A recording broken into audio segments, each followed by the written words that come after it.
할렐루야. 오늘 수예배에 함께 예배하는 모든 성도님들을 예수님의 이름으로 축복합니다. 이 수예배도 하나님께서 큰 은혜 베푸실 줄로 믿습니다. 또 이 수예배도 이 빈자리 없이 또 가득 차서 하나님께 예배드릴 날이 곧 부흥의 날이 임하실 줄로 믿습니다. 입술의 열매를 창조하시는 하나님이라고 이사야는 말하고 있습니다. 입술에서 내배어 터진 말들이 열매 맺게 하시는 하나님이라고 말씀하십니다. 그러니 하나님의 그 능력을 믿고 믿음의 고백을, 믿음의 언어를, 세상이 말하는 긍정의 마인드 말고 하나님의 능력과 진리를 믿는 그 믿음의 언어를 선포할 때 하나님이 입술의 열매를 반드시 창조하여 주실 줄로, 맺게 하여 주실 줄로 믿습니다. 이제 사사기를 성전 이전하기 전까지 15번 정도 전했어요. 그리고 성전을 이전하면서 수예배 때 이렇게 저렇게 다른 본문을 가지고 전했는데, 이제는 몇 달 멈췄던 사사기 강해를 이제 시작하고자 합니다. 오늘은 이제 16번째 시간입니다. 얘가 자꾸 걸려서 16번째 시간입니다. 16번째 시간, 사사기 강의 16번째 시간이고요. 5번째 사사 기드온으로 따지면 3번째 시간입니다. 기드온 3번째 설교 시간입니다. 오늘은 6장 11절에서 18절까지 말씀을 읽었습니다. 오늘 말씀의 제목을 한번 따라해 보시죠. 하나님이 함께 하신다는 것. 시작. 하나님이 함께 하신다는 것. 하나님이 함께 하신다는 것의 의미가 뭔지, 사랑하는 여러분, 일단 제가 선포할 때인데 아멘해 보십시오. 저와 여러분과 그리고 우리 교회에 하나님이 함께 영원토록 이 땅뿐만 아니라 저 하늘에 이르기까지 영원토록 함께 하시는 줄로 믿습니다. 또 하실 줄로 믿고 축복합니다. 일단 아멘을 해놓으시고요. 이제 풀어갈 것입니다. 하나님이 함께 하신다는 것이 얼마나 어마무시한 일인지 일단 아멘을 하셨지만, 오늘 말씀을 듣다 보면 이 함께 하신다는 것이 얼마나 하나님의 큰 열심이신지에 관해서 말씀을 잠시 나누고자 합니다. 큰 은혜의 시간이 되시기를 예수의 이름으로 축복합니다. 기드온 설교가 오늘 3번째인데 2달 전, 석 달 전에 듣다가 이제 다시 해서 기억이 좀 안 나실 거예요. 사사기는 여호수아가 죽고 난 다음 가나안 땅에 남아있는 백성들을 12명의 사사들을 통하여 다스리셨던 350년, 영적 암흑기죠. 그만큼 영적으로 굉장히 타락하고 하나님의 마음을 아프게 했던 350년 시대를 사사시대 350년이라고 합니다. 갈렙의 조카, 어떤 사람은 아우라고 하기도 하고 대부분은 조카로 봅니다. 갈렙의 조카인 온니엘이라는 첫 번째 사사를 필두로 하여 마지막 사사 삼손, 12번째 삼손에 이르기까지 12명의 사사가 몇십 년씩 이렇게 나라를 다스리게 됩니다. 사사라는 건 2가지 역할을 한다고 말씀을 드렸어요. 평상시에는 백성들의 대소사, 재판 사건을 판결해주는 판사의 역할, 재판관의 역할이고, 나라가 위기에 처하면 이방 민족에게 이 백성을 구원하는 총군대 사령관 역할, 군대 장관의 역할을 하고 있다라고 말씀을 드렸습니다. 이 12명의 사사들은 어떤 식으로든 간에 진짜 사사이신, 진짜 재판장이신, 진짜 군대 사령관이신 예수님을 어떤 식으로든 간에 예표한다고 말씀드렸습니다. 한 명도 예외 없이 그들이 잘한 일이든 잘못한 일이든 그 안에는 진짜 사사이신 예수님이 신약시대 때 어떻게 우리를 다스리시는지에 대한 예표가 12명에게 골고루 다 나타나져 있습니다. 그래서 이 12명의 사사를 통해서 이 한 분 한 분의 사사를 공부하는 것도 굉장히 중요하고, 그보다 더 중요한 건 이제 12명의 사사를 통해서 예수님이 어떻게 숨겨져 있는지를 살펴보고 있는 중입니다. 이제 온니엘이라는 첫 번째 사사를 공부했고, 그 다음에 에훗이라는 왼손잡이 두 번째 사사를 공부했고, 소문은 막대기로 블레셋 600명을 다 죽여버린 삼갈, 딱 한 절 나오죠. 삼갈이라는 세 번째 사사를 공부를 했고요. 네 번째 사사, 여자 사사 드보라와 그가 함께 동역했던 바락 장군 드보라와 바락 사사를 우리는 공부를 하고 이제 성전을 이전하였습니다. 그리고 기도원을 성전 이전하기 전에 두 번 설교를 하고 오늘 세 번째입니다. 자, 이제 다섯 번째 사사인 기도원에게 하나님이 나타나셨습니다. 이 기도원은 이스라엘의 12지파 중에 므낫세 지파입니다. 므낫세 지파라는 건 요셉의 첫째 아들을 므낫세라고 하는 것이죠. 북이스라엘의, 그러니까 북쪽에 굉장히 큰 영향력을 끼쳤던 지파입니다. 이제 기도원은 므낫세 지파로서 하나님 앞에 다섯 번째 사사로 부름받게 됩니다. 근데 이 사사기가 21장인데 사사기 중에서 가장 내용이 많은 사사는 단연코 기드온입니다. 6장, 7장, 8장, 9장, 10장까지. 물론 이제 70명의 자식이 있었는데 마지막 자식이 아비멜렉인데, 이 아비멜렉이 서자인데 아버지의 친자식을 다 죽여버려요. 그리고 자기 혼자 딱 살아남아 아버지 다음에 왕권을 이어받습니다. 참 나쁜 자식이죠. 이 아비멜렉까지 스토리까지가 만약에 기도원으로 포함할 수 있다면 무려 10장까지 어마어마한 분량입니다. 세 번째 사사인 삼갈은 소모는 막대기로 블레셋 사람 600명을 쳐 죽였다라고 그냥 한 절에 끝나고 마는 거에 비해서는 6장, 7장, 8장, 9장 아들까지 치면 10장, 무려 5장을 할애하여 기도원을 길게 쓰고 있다는 건 이 기도원이 12사사의 중심이고, 이 기도원을 통해서 영적 암흑시대 350년이 어떻게 흘러갔는지를 대표적으로 말할 수 있는 아주 중요한 사사입니다. 그러므로 오늘 세 번째 시간입니다. 기도원에게 주님이 나타나셔서 큰 용사여라고 부르기 시작합니다. 12절 큰 용사여. 우리가 6장 1절부터 이렇게 보면 사실은 하나님이 드보라 사사, 드보라와 바락 네 번째죠.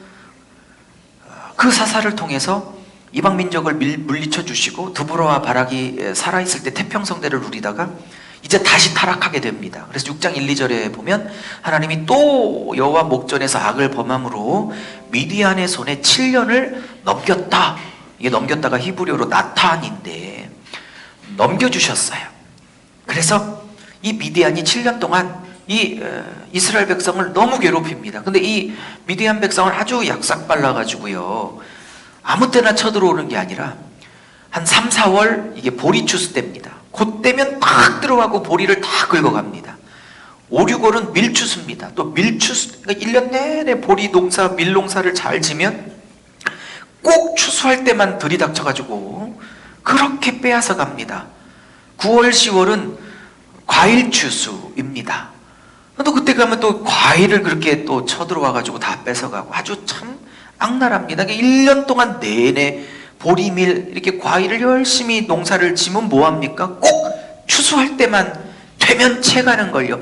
제가 이 미디안이라는 이제 기드온이 물리치게 될 이 미디안 족속의 이 악행을 보면서 어떻게 하는 짓이 사탄이랑 똑같은지, 하나님이, 예수님이, 성령님이 또 목사가, 주의 사역자들이 그렇게 열심히 가리키고 먹이고 양육시키고 훈련시켜서 이제 연글만 해서 하나님 앞에 이 열매를, 저 영혼이라는 열매를 드릴 때만 되면 탁 채가고 탁 채가고 1년의 농사를, 평생의 양떼를 향한 농사를 그냥 그 마지막 순간에 채가는 것과 어떻게 똑같이 닮았는지, 제가 사사기를 공부하면서 특별히 이 미디안을 공부하면서 이것들이 사탄의 성품과 어떻게 이렇게 똑같이 닮았는지, 평생의 농사를, 1년의 농사를 처음부터 괴롭힌 게, 씨를 뿌릴 때부터 괴롭히는 게 아니에요. 이게 꼭 추수할 때만 온다고 오늘 6장 본문은 계속 말하고 있잖아. 이게 사탄이 그렇습니다.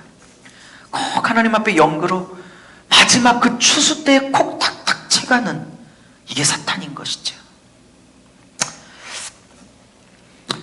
어쨌든 이렇게 7년을 압제합니다. 하나님이 이제 이 미디안을 물리쳐 주시기 위하여. 왜냐면 그 전에 여호와께 부르짖었다라고 하고 있거든요. 이게 진정한 부르짖음이 아니었음을 제가 수도 없이 말씀을 드렸습니다. 위기를 극복하려고 하는 거지 진짜 하나님 앞에 회개를 했다 이런 뜻이 아니에요. 어쨌든 하나님은 이것이 진정한 회개의 부르짖음이 아니고 위기를 모면하고 하는 다급한 어떤 요청이란 걸 뻔히 알면서도 주님은 또 그 동기가 뻔히 보이는데도 불구하고 우리 긍휼하신 주님은 다시 긍휼을 베푸시죠. 그 동기가 반만 온전하고 반은 불온전하다는 걸 알면서도 다 알면서도 또 모른 척하고 응답을 해주시는 게 우리 하나님이시죠. 그래서 기드온을 일으키셨습니다. 근데 이 기드온이 큰 용사여 라고 이렇게 부르시는데 뒤에 쭉 스토리를 이어보면 정말 큰 용사라고 왜 부르셨는지 도대체 이해 안 될 만한 일들을 벌입니다. 첫째, 큰 용사로 부르시기 전에 그가 언제 주님을 만났냐, 주의 사자를 만났냐? 미디안 백성이 두려워서 밀을 추수해야 되는데 이 포도주를 짜는 포도주 틀에 몰래 숨어서 안 들키려고 밀을 타작하는 것을 보면서 주의 사자가 나타났던 것입니다.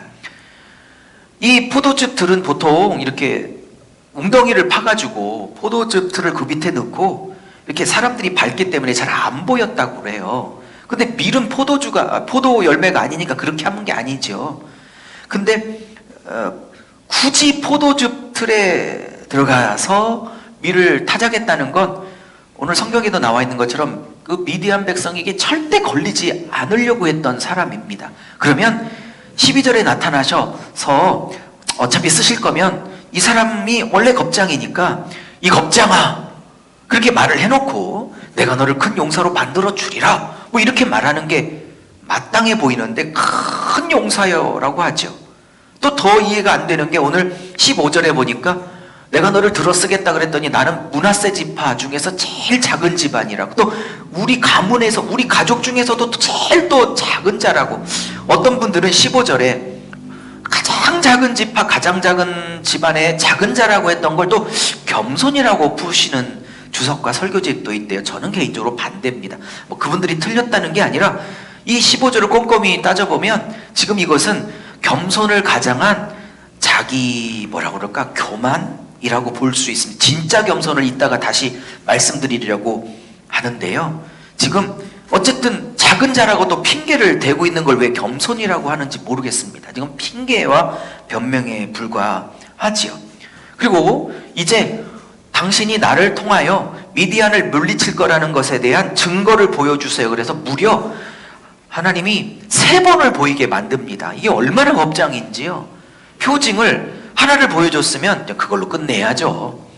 그것도 부족해서 2번째를, 그리고 그것도 부족해서 3번째를 보여달라고 합니다. 오늘은 첫 번째 표징이나 나갈 수 있을지 모르겠는데 어쨌든 이렇게 겁까지 겁장합니다. 너무 겁을 내니까 하나님이 나중에는 3번째, 나중에 얘기할게요. 3번이나 표정을 보여서 함께일 거야 라고 설득을 해서 겨우 나서게 되는 사나이가 이 기드온입니다. 이 기드온은 이름이 2가지입니다. 첫째, 기드온이라는 것은 나무를 베는 자라는 뜻을 갖고 있어요. 뭐라고요? 나무를 베는 자. 예. 글쎄요. 아버지가 요아스라는 사람인데 이 아들에게, 자기 아들에게 기드온이라고 이름을 질 때 나무를 베는 자 이렇게 졌어요. 근데 이 아버지 요아스는 자기 집에 바알과 특별히 아세라상이 있었다고 오늘 6장은 말하고 있으니까 아버지 요아스는 신앙이 좋아 보이진 않습니다. 자기 집에 아세라상이 있었고 그 주의 사자가 너 아버지 집에 있는, 네 아버지 집에 있는 아세라상 그 나무를 베라 그래갖고 그것도 사람들 무서워서 밤에 몰래 베는 걸 보면 이 아버지가 그렇게 신앙이 좋지 않은 우상숭배자였다. 근데 아버지가 기드온으로 딱 졌어요. 이게 나무를 베는 자예요. 아버지가 왜 이렇게 졌는지 모르지만 결과적으로 그는 아버지 집에 있는 아세라 목상을 밤에 슬쩍 몰래 들어가 베게 되는 일을 하게 됩니다. 아버지는 어떤 뜻으로 기드온이라고 나무 베는 자라고 졌는지는 중요한 게 아니에요. 어떤 동기로 졌든 간에 하나님이 그 이름대로 그를 바알과 아세라라는 우상나무를, 우상조각을 베는 인생으로 쓰시기 시작했다는 뜻이에요. 할렐루야. 그래서 오늘 21세기, 오늘 2020년 이 시대에도, 이 시대에 눈에 보이지 않지만 이 우상나무를 베는 이 시대의 기도원들을 주님께서, 그 교회를 하나님이 저는 부르고 있다고 저는 믿습니다. 그러니까 예수 믿으면 축복받고 예수 믿으면 막 자녀 잘 되고라는 이런 기복주의 메시지와 이런 식의 메시지는 격과 질을 달리하는 거예요. 그런 메시지를 제가 전하지 못하거나 설교를 못해서가 아니에요. 또 가끔 그런 메시지가 필요할 때는 온 교회 성도들에게 복을 선포하기도 하지요. 그러나 어쨌든 하나님이 21세기에 우상을 베는 교회와 우상을 베는 공동체를 하나님이 꼭 필요하다고 믿어 여기셔서 세우시려고 한다고 저는 믿습니다. 그리고 그는 드디어 베버립니다. 바알과 아세라상을 베버립니다. 아버지 집에 있는. 그래서 그 다음날 아버지 집에 바알과 아세라상이 다 베어져 있는 걸 보고 사람들이 별명을 조롱하듯 붙입니다. 그게 바로 여룻바알입니다. 이 말은 뭐냐면 바알과 대적하는 자다 라는 별명을 얻게 되지요. 자, 그는 이제 주님의 사자를 만나 큰 용사로라고 하니 자기도 황당하지요. 내가 무슨 큰 용사 같지가 않은데 그렇게 부르시니까. 그래서 제가 2달 전에 14번째 설교를 하면서, 오늘이 15번째 설교를 하면서 오늘이 16번째거든요. 이렇게 얘기를 했어요. 마지막 이전하기 전 설교가 이런 거였어요. 가짜 용사를 진짜 용사로 바꾸시는 하나님. 그게 2달 전 마지막 설교였습니다. 사사기는 1장부터 6장까지, 그리고 앞으로 끝날 21장까지 어떤 주제가 흐르냐면, 잘 들어보세요. 인간의 큰 용사 되고 싶은 욕망을 다 부수셔서 하나님만 의지하는 진짜 거룩한 용사를 만들어내고 싶은 게 사사기입니다. 그러니까 하나님 없이 내가 큰 용사가 돼서 내 힘으로 인생을 살고, 내 힘으로 아내를, 내 힘으로 자식을, 내 힘으로 국가를, 내 힘으로 내 인생을 넉넉히 멋지고 행복하게 넉넉하게 살고 싶은 사람들의 큰 용사 되고 싶은 욕망을 부수는 책이 사사기예요. 그렇다면 오늘 12절에 나타나서 기드온에게 큰 용사여 라고 했던 건 너 진짜 대단한 용사야 라기보다는 기드온 안에 저 9장에서 드러나게 될 기드온의 속마음을 향해서 선포하는 것처럼 보여요. 왜냐하면 저 9장에 가면 기드온의 마지막 말년이 나오는데, 이제 미디안을 다 물리치고 이제 백성이 막 왕 돼달라고 하니까, 아우 나는 왕이 안 돼, 난 왕 될 마음이 없어. 그리고 오브라라는 자기 고향에 들어가서 살짝 숨어 사는 척 하면서 뭐를 만들었냐면, 백성들이 금은 보석을 다 걷어줬거든요. 왜냐면 자기가 가져오라고 그랬어요. 가져오라고 그래서 뭐를 만들었냐면 에봇을 만들었어요. 이 에봇은 뭐냐면, 이 에봇은 대제사장들만 입는 옷이고, 에봇 자체보다는 에봇 안에 뭐가 더 중요한 게 있냐면, 에봇 안에 아론과 같은 대제사장들이 지금은 없어졌지만 우림과 둠림이라는 그런 보석을 2개를 감춰놓고, 백성들이 하나님 뜻을 물으러 올 때 우림과 둠림의 빛을 이용하여 하나님이 기뻐하시는지 하나님이 싫어하시는지를, 그렇게 하나님의 뜻을 주게 된 그 우림과 둠림을 에봇 안에 보관을 했던 거예요. 이해하셨죠? 그것을 금은 보석을 다 갖고 오라고 해서 오브라라는 고향에서 자기가 그거를 자기 집에 놓고 백성들이 막 다 몰려서 판결을 받으러 와요. 하나님이 A를 기뻐하는지 B를 기뻐하는지, 내가 돼지고기집을 해야 되는지 소고기집을 해야 되는지, 이런 걸 판결받을 때 다 몰려들게 그러니까 그럼 처음부터 왕이 되달라고 할 때 왕을 하든지. 근데 왕은 될 마음이 없다고 싹 겸손한 척하면서 사실은 금은보화를 다 걷어들여서 실제 왕 노릇을 하고 있는 거예요. 그러니 6장에서 12절에 큰 용사여 부르는 건 너 대단한 용사야 라고 부른다기보다는, 지금 기드온도 기드온 안에 그런 것이 있다고 모르고 있는 기드온 안에 있는 큰 용사 되고 싶은 욕망을 들추어내는 것이 아닌가 라고 저는 봅니다. 아무도 이렇게 해석하는 사람은 없어 보이는데, 아무리 설교지과 주석을 찾아봐도. 제가 꼭 맞다 그런 뜻은 전혀 아니고요. 제 눈에는 그렇게 보인다 이겁니다. 왜냐면 사사기 전체가 사람 안에 하나님 없이 나 홀로도 얼마든지 멋지게 살 수 있다는 사람 안에 있는 큰 용사 되기 싶은 욕망, 이게 사사기 표현이고요. 이걸 그대로 같은 내용을 창세기 3장으로 들어가면 하나님처럼 될 거야 라고 속였던 그 마귀의 속상이가 괴를 같이 하는 거예요. 그러니까 인간의 하나님 되고 싶은 욕망, 인간의 큰 용사 되고 싶은 욕망, 그 욕망을 부수는 책이 사사기라면 이때 큰 용사는 일반적인 해석과는 좀 달라 보이는 게 제 시각입니다. 어쨌든 이제 9장까지 하나님은 기도원 안에 있는 큰 용사 되고 싶은 그 욕망을 본인도 몰랐던 욕망을 들추어내셔서 그것이 얼마나 치졸하고 추악한 것인지를 계속 폭로함으로 이제 그를 죽여가기 시작합니다. 그게 사사기입니다. 자, 그게 이거 몇 달 만에 다시 사사기를 나누는 저의 오늘 첫 번째 주제였습니다. 그러면 오늘 본론을 조금 하고 마치도록 할게요. 두 번째입니다.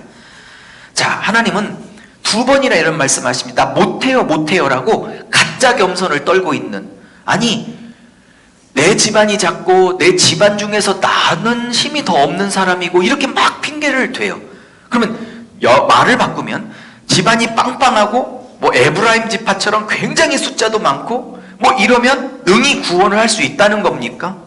그러니까 내가 힘이 강하면 미디안을 물리칠 수 있었는데 하필이면 나같이 힘이 약한 지파와 힘이 약한 나를 선택하셨습니까? 라고 이렇게 말하고 있는 거. 이 말은 미디안을 물리칠 수 있는 힘이 사람에게 있다는 걸 전제하고 있는 거예요. 사람이 세면 물리칠 수 있는데 왜 작은 지파, 작은 가문의 나를 선택하십니까? 라고 하며 이 전쟁의 성패, 승패를 사람의 강함과 약함의 기준을 두고 있는 거예요. 그러므로 이것은 겸손이 아니고 가짜 겸손이며 어쩌면 교만일 수 있다고 보는 것입니다. 진짜 겸손은 나는 할 수 없지만 하나님이 내 안에 사시면 하십니다 라고 하는 게 진짜 겸손이지요. 자, 이렇게 가짜 겸손을 떨어 너스레를 떨고 있는 이 기드온에게 주님이 두 번이나 얘기합니다. 내가 너와 함께 할 거다. 언제요? 12절. 그 다음에 15절에는 내가 반드시란 말을 하나 써서 반드시 함께 할 거다. 이 말을 들을 때 막 우리는 막 너무 은혜가 되죠. 막 함께 한다니까. 빨간 줄 막 치고 막 빨간 연필로 치고 막 이러죠. 네, 좋습니다. 그런데 이 하나님이 함께 한다는 이 특별히 15절에 반드시 함께 하리라. 네가 한 사람 치듯 칠 것이라. 뭐 이렇게 나오죠. 예, 이렇게 나오는데 이 함께 하리란 이 뜻이요. 이게 형태가 어떤 문법으로 어떤 뜻이냐면 히브리 문법에 미완료형이에요. 미완료형은 뭐냐면 안일 미자 써갖고 이 동작이 전에도 현재도 앞으로도 영원토록 끝나지 않는 동사를 미완료형 동사라고 그래요. 그러면 하나님이 함께 반드시 함께 할 거야 할 때 이게 미완료형이니까 기드온이 전부터 그리고 지금 이 순간도 그리고 미디안과 싸우는 그 앞날까지도 계속 함께하고 그 다음에 승리를 거둔 후 왕 되고 싶은 그 욕망을 살짝 이렇게 속여가지고 에봇을 취하여 백성들을 끌어들이고 있는 그런 치졸함을 보이고 있을 때도 미완료용으로 함께 하신다는 거예요. 이게 지금. 그러니 이게 지금 보통 문제가 아닙니다. 왜 이게 지금 무시무시한 얘기냐면 하나님 함께 한다는 게 너무 은혜였지만 오늘 제 설교를 듣다 보면 이게 지금 함께 하는 일이 얼마나 어마무시한지 아시겠어요? 미디안을 물리쳐주는 일에만 함께하고 그 다음부터 손을 떼는 게 아니고 이게 미완료용으로 함께 하셔서 에봇을 만들어 왕 되고 싶고 큰 용사 되고 싶은 욕망을 막 폭발할 때까지도 하나님이 그와 함께 하신다는 거예요. 이게. 자, 말씀을 이제 마무리하려고 합니다. 오늘 제목이 하나님이 나와 함께 하신다는 것 이었죠. 여러분, 가끔 사람들이 저도 그런 기도를 할 텐데 제가 하나님과 하나 되기를 원합니다. 제가 예수님과 성령님과 연합하기를 원합니다. 그런 기도를 가끔 하잖아요. 근데 저도 모르고 기도했지만 깨닫기 전까지 물론 깨닫고 나서도 뭐 겁없이 하긴 하지만 나와 하나님이 그냥 이렇게 합쳐지는 것, 그것을 연합하고 하나 된다고 하는 게 아니에요. 맨날 죄악과 추악함과 더러움만, 어떤 책에 보니까 어떤 목사님이 이렇게 표현했더라고요. 자기가 자판기래. 그래서 무슨 자판기라고 썼는지 책을 봤더니 죄 자판기래. 여러분, 커피 자판기는 뭐예요? 누르면 커피 나오죠. 아메리카노, 카푸치노, 또 뭐 있지? 뭐 무슨 라떼, 뭐 제가 잘 먹는 거 있는데 캐러멜, 그래요, 마끼아또, 이렇게 누르면 나오죠. 커피, 어쨌든 다 커피죠. 근데 그 목사님 그 책에서 자기는 죄의 자판기라고, 누르면 죄밖에 안 나오는 거라고. 여러분, 누르면 죄밖에 안 나오는 그 인생이 하나님 앞에 합쳐진들. 그래서 죄악된 내 인생과 하나님이 연합되는 게 아니라고요.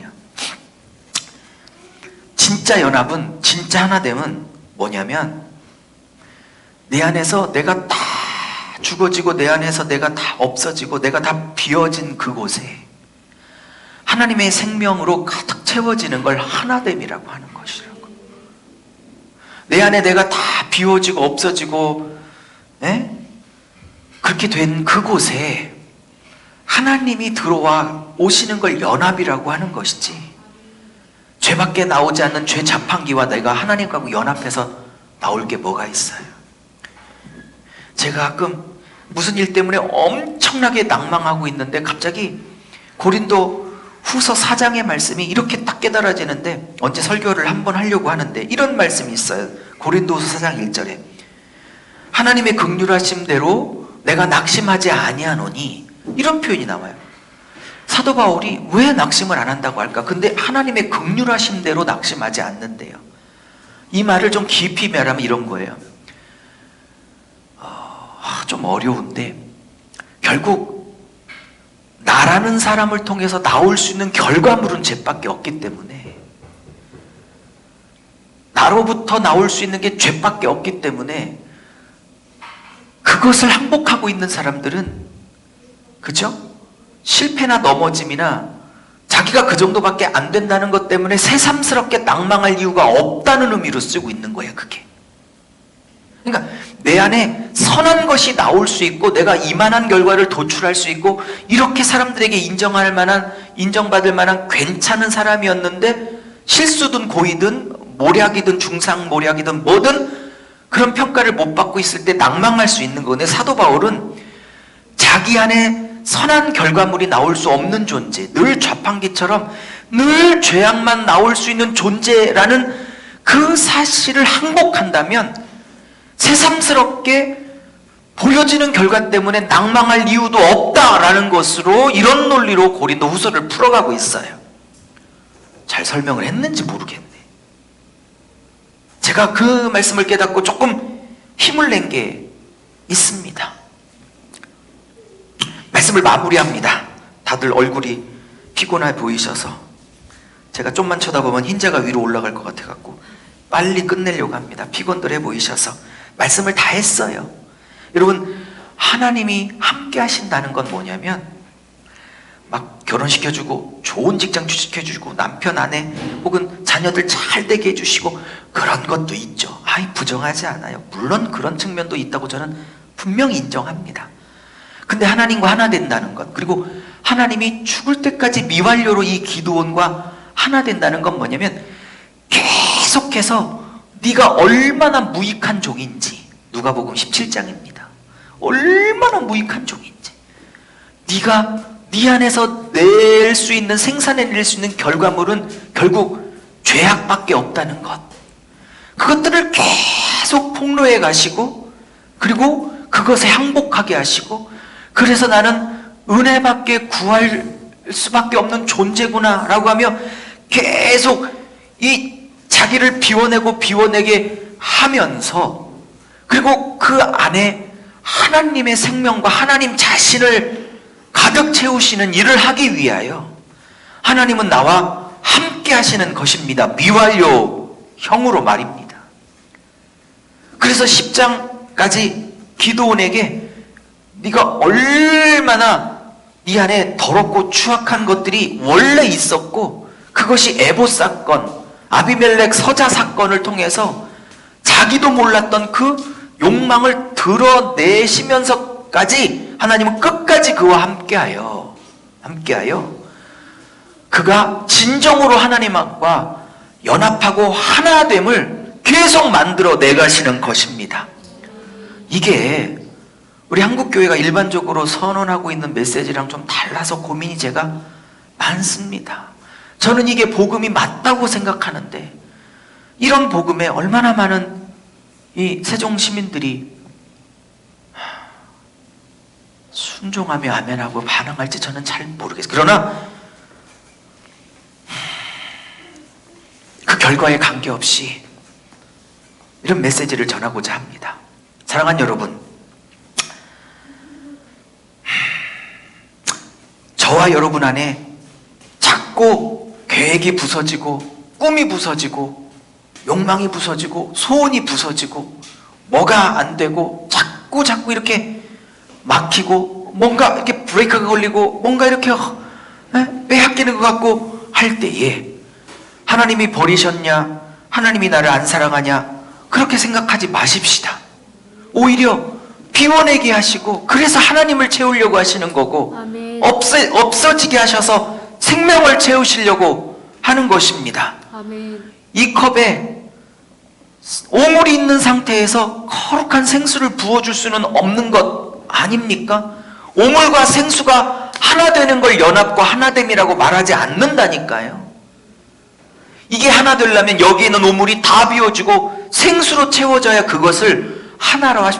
그래서 미완료형으로 끝까지 추적하며 함께하여 하나님의 생명만 있는 자로 만들어내시려고 하는 것입니다. 아멘. 그래서 빼앗기고 막히고 뭔가 브레이크가 걸리고 억울한 일도 있고 계속 그런 일들이 있는 것입니다.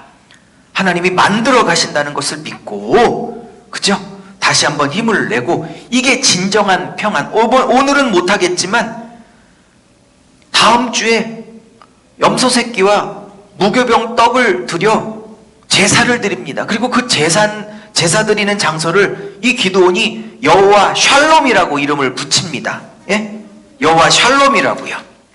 그게 24절입니다. 다음 주에 한 번 더 하겠는데, 그러면 여러분과 저 안에 진짜 샬롬, 진짜 평강은 뭐냐면, 하나님께서 함께 하셔서 자꾸 나의 무익함을 계속 드러내시고, 그래서 그걸 통해서 회개를 통하여 계속 나를 비워내시고 그래서 하나님으로 채우는 것, 그거를 진정한 샬롬이라고 하는 것입니다. 아멘. 다음 주에 한 번 더 말씀을 나누도록 하겠습니다. 기도하겠습니다.